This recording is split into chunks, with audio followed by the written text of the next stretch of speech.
त नकी आओ नकी काओ रंदो साईं संदो नाव रंदो साईं संदो नाव नकी आओ नकी काओ रंदो साईं संदो नाव रंदो साईं संदो नाव नकी नरम तेज हूंदो नकी ही अंग्रेज हूंदो नकी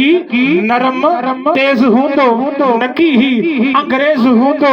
कुदरती आमेज हूंदो बशर पासबा नकी आओ नकी काओ रंदो साईं संदो नाव रंदो साईं संदो नाव नकी अरब अजम हूंदो नकी अरब अजम हूंदो नकी लोहो कलम हूंदो नकी हुल हजम हूंदो आखिर सब फना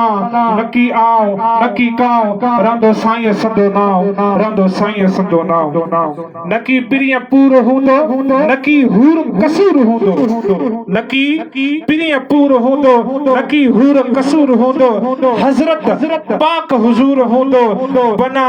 बिना ककर छाओ नकी आओ नकी काओ रंदो साईं संदो नाव रंदो साईं संदो नाव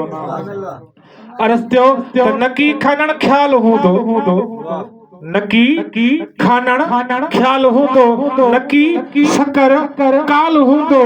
नऊ सो कमाल हूंदो रोशन आया नकी आओ नकी काओ रंदो साईं संदो नाव रंदो साईं संदो नाव फकीर और अर्ज़ कयो त सुबह तोड़े शाम आया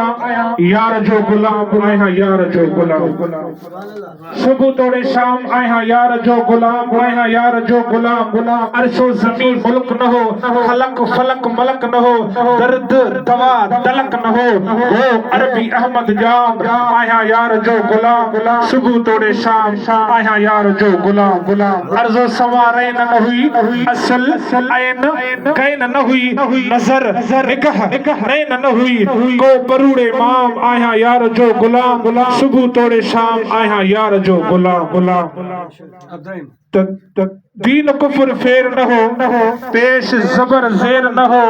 गमो गुस्सो गैर न हो तलब हुई तमाम आया यार जो गुलाम सुबह तोड़े शाम आया यार जो गुलाम शम्स कमर शजर न हो इल्म हिल्म हिजर न हो फर्ज सुन्नत फजर न हो अहमद हो इमाम आया यार जो गुलाम सुबह तोड़े शाम आया यार जो गुलाम